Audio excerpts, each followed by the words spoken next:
एक नर्स पत्नी का पति बीते 2 सालों से गायब था। रिश्तेदार जब भी पूछते, पत्नी यही बताती कि वो नौकरी करने के लिए ऑस्ट्रेलिया गया। लेकिन सच्चाई ये थी कि उसका पति उसी शहर में बीते 2 सालों से एक फैक्ट्री में सो रहा था। सच्चाई सामने आने के बाद अब पुलिस उसी फैक्ट्री में पहुंचती है ताकि सच को बाहर ला सके। ये गुजरात के जामनगर इलाके में मौजूद एक इंडस्ट्रियल एरिया है, इसलिए यहाँ कई कारखाने हैं। 29 जुलाई बुधवार का दिन था। अचानक पुलिस की गाड़ियां इस कारखाने का रुख करती है। इलाके की एएसपी यानी असिस्टेंट सुपरिंटेंडेंट ऑफ पुलिस खुद इस ऑपरेशन को लीड कर रही है।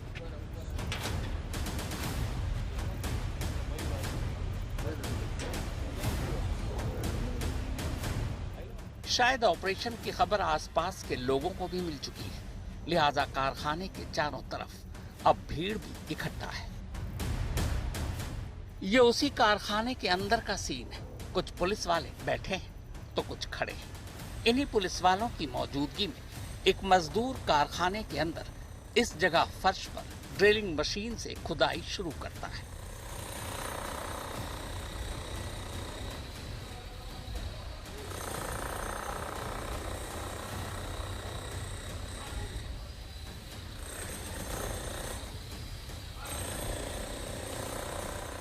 अब तक सब कुछ यहाँ सामान्य है। पुलिस वाले आपस में बातें कर रहे हैं, कुछ मुस्कुरा भी रहे। पुलिस वालों को खबर देने वाला जमीन के ऊपर था, लेकिन जो खबर थी वो जमीन के अंदर थी। लिहाजा शुरुआत ड्रिलिंग मशीन से होती है और खबर की सच्चाई को गहराई से बाहर निकालने के लिए खुदाई शुरू हो जाती है।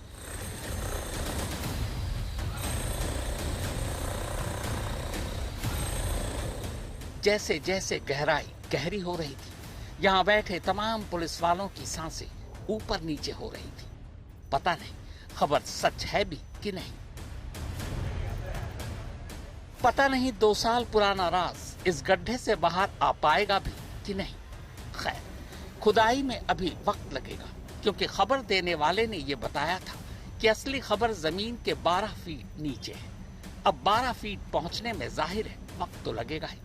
इसीलिए तब तक इस कारखाने से बाहर निकलते हैं और उन दोनों से मिलते हैं जिन्होंने ये खबर दी थी।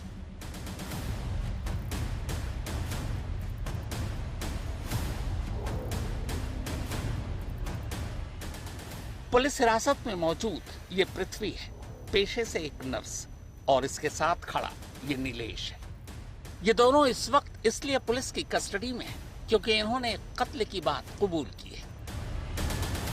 पृथ्वी ने पुलिस को यह बताया कि कैसे उसने अपने पति जिग्नेश को मारा, और नीलेश ने पुलिस को यह बताया कि जिग्नेश को मारने के बाद उसने उसकी लाश कहां छुपाई। यानी दोनों ने एक कत्ल के बारे में आधी आधी जानकारी दी, और ये जानकारी जब पूरी हुई उसके बाद ये पुलिस ने आगे बढ़ने का फैसला किया। यानी जमीन के ऊपर खबर देने वाले यही पृथ्वी और नीलेश थे, और जमीन के नीचे जिसकी खबर दी गई वो पृथ्वी का पति जिग्नेश है।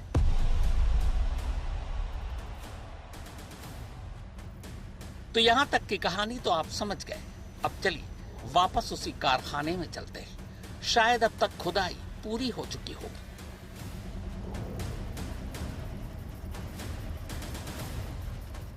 और ये लीजिए, नीलेश ने बिल्कुल सही खबर दी थी।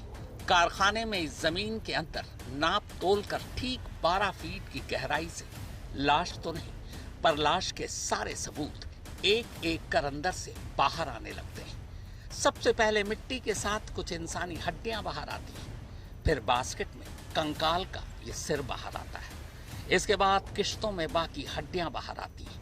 खबर सही थी। अब 2 साल पहले 12 फीट की गहराई में दफनाए गए किसी इंसान की लाश की शक्ल में तो बाहर आने से रही, आएगी तो सिर्फ हड्डियां कंकाल की शक्ल में, और वही बाहर आई। अब पुलिस ने उन्हें कपड़ों की पोटली में बंद कर एम्बुलेंस में रखा और अस्पताल के लिए रवाना हो गए।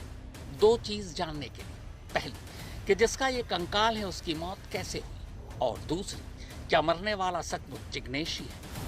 मौत कैसे हुई ये तो पोस्टमार्टम रिपोर्ट बता देगी, लेकिन ये हड्डियां जिग्नेश की ही है, ये जानने के लिए थोड़ा इंतजार करना होगा। क्योंकि इसका पता डीएनए रिपोर्ट आने के बाद ही चलेगा।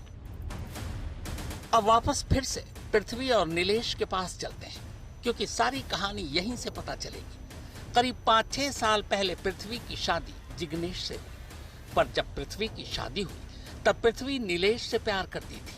शादी के कुछ वक्त बाद तक तो पृथ्वी और नीलेश एक दूसरे से दूर रहे, लेकिन फिर कुछ वक्त बाद फिर से करीब आ गए। जिग्नेश का जामनगर में फर्नीचर का बिजनेस था। बात 2 साल पुरानी है। एक रोज अचानक जिग्नेश गायब हो जाता है। जब काफी दिनों तक उसकी खबर नहीं मिलती, तब रिश्तेदार और दोस्त पृथ्वी से जिग्नेश के बारे में पूछते हैं। तब पृथ्वी उन्हें बताती है कि जिग्नेश ऑस्ट्रेलिया चला गया है और वहीं काम कर रहा है। जब रिश्तेदार जिग्नेश का फोन नंबर मांगते हैं, तो पृथ्वी कहती है कि ऑस्ट्रेलिया में जिग्नेश के दफ्तर में फोन पर बात करना मना है, इसलिए फोन हमेशा बंद रहता है। इस तरह अगले 2 सालों तक जिग्नेश से कोई भी रिश्तेदार संपर्क नहीं कर पाया। इधर इस दौरान पृथ्वी बिल्कुल आम जिंदगी जी रही थी। पारिवारिक फंक्शन से लेकर त्योहार तक में वो हिस्सा लेती। अब तो रिश्तेदार भी यकीन कर बैठे थे कि जिग्नेश ऑस्ट्रेलिया में अच्छा काम कर रहा है, इसीलिए पृथ्वी यहाँ खुश है। पृथ्वी की अब तक की चाल तो कामयाब रही। लगभग रिश्तेदारों ने यकीन कर लिया कि जिग्नेश सही सलामत और ऑस्ट्रेलिया में ही है। पर गड़बड़ इस महीने की 25 जुलाई को तब हुई, जब जिग्नेश के चाचा का बेटा यानी उसका कजन पृथ्वी से मिलने पहुंचा। उसने कहा कि वो काम के सिलसिले में ऑस्ट्रेलिया जा रहा है, जहां जिग्नेश से भी उसकी मुलाकात हो जाएगी। इसलिए उसने पृथ्वी से जिग्नेश का मोबाइल नंबर और पता मांगा। पहले तो पृथ्वी वही रटा रटाया बहाना करती रही कि वहां फोन पर बात करना मना है, लेकिन जब कजन ने कहा कि वो घर पर उससे बात करेगा और उसके घर जाएगा, तब पृथ्वी घबरा गई। वो न जिग्नेश का ऑस्ट्रेलिया का पता दे रही थी, न फोन नंबर। कजन को शक हुआ। उसने सीधे पुलिस के पास जाने की धमकी दी। अब पृथ्वी घबरा गई और पहली बार उसने खुलासा किया कि असल में जिग्नेश को उसने अपने प्रेमी के साथ मिलकर 2 साल पहले ही मार डाला है। इसी के बाद 26 जुलाई को जिग्नेश का कजन पुलिस में जाकर रिपोर्ट लिखा देता है। रिपोर्ट लिखने के बाद जब पुलिस पृथ्वी से पूछताछ करती है, तब वो अपना जुर्म कबूल कर लेती है। वो बताती है कि 2 साल पहले उसने अपने प्रेमी नीलेश के साथ मिलकर जिग्नेश के कत्ल की प्लानिंग की। इसी साजिश के तहत नीलेश ने जिग्नेश को किराए के अपने इसी कारखाने में बुलाया, शराब में साइनाइड मिलाया और फिर उसे पिला दिया। जहरीली शराब पीने के कुछ देर बाद ही जिग्नेश की मौत हो गई। इसके बाद नीलेश ने इसी कारखाने में 12 फीट गहरा गड्ढा खोदकर उसे दफना दिया। जामनगर पुलिस इस बात पर हैरान है कि आखिर पृथ्वी और नीलेश ने पूरे 2 साल तक कत्ल के इस राज को छुपाए कैसे रखा। हैरानी इस बात पर भी है कि 2 साल तक जिग्नेश की कोई खबर नहीं थी। पूरे 2 साल तक रिश्तेदारों से उसका कोई संपर्क नहीं था। फिर भी किसी ने जिग्नेश के बारे में जानने की कोशिश तक नहीं की। ये अशोक मवादिया हैं, जिग्नेश के बड़े भाई। अशोक मवादिया ने ही पुलिस में अपने भाई की गुमशुदगी की रिपोर्ट लिखाई थी। इनका कहना है कि इन्होंने कई बार जिग्नेश की पत्नी पृथ्वी बेन से जिग्नेश के बारे में पूछा, लेकिन उसने हमेशा इनसे झूठ बोला। इन्होंने गुजराती में हमारे रिपोर्टर को बताया कि वो बार बार यही कहकर हम सबको गुमराह करती रही कि जिग्नेश ऑस्ट्रेलिया में है। अशोक मवादिया का कहना है कि अगर उनका चचेरा भाई ऑस्ट्रेलिया न जा रहा होता, तो शायद जिग्नेश का सच कभी सामने ही नहीं आ पाता। वो अशोक मवादिया ही थे जिनको पृथ्वी बेन ने आखिर में फोन कर पहली बार ये बताया था कि जिग्नेश ऑस्ट्रेलिया में नहीं है, बल्कि उसको मार डाला है। ये सुनने के बाद ही अशोक मवादिया पुलिस के पास गए थे। इन्होंने ही ये भी कहा कि पृथ्वी बेन को देखकर कभी जरा सा भी शक नहीं हुआ कि उनके भाई के साथ कुछ ऐसा भी हो सकता है।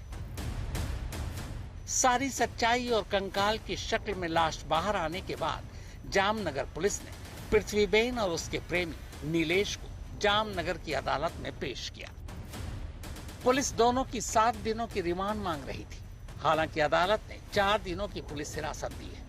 अब इन 4 दिनों में पुलिस को न सिर्फ 2 साल पुरानी इस कत्ल की सारी कड़ियों को जोड़ना है, बल्कि ऐसे पुख्ता सबूत और गवाहों को भी ढूंढना है जिनसे आगे चलकर दोनों को कड़ी से कड़ी सजा दिलाई जा सके। हालांकि जामनगर पुलिस के मुताबिक गिरफ्तारी के बाद से लेकर अब तक पृथ्वीबेन से पूछताछ के दौरान कभी ऐसा नहीं लगा कि उसे अपने किए पर कोई पछतावा है।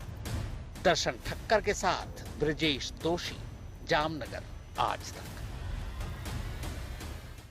तो वारदात में फिलहाल इतना ही, मगर देश और दुनिया की बाकी खबरों के लिए आप देखते रहिए आज तक।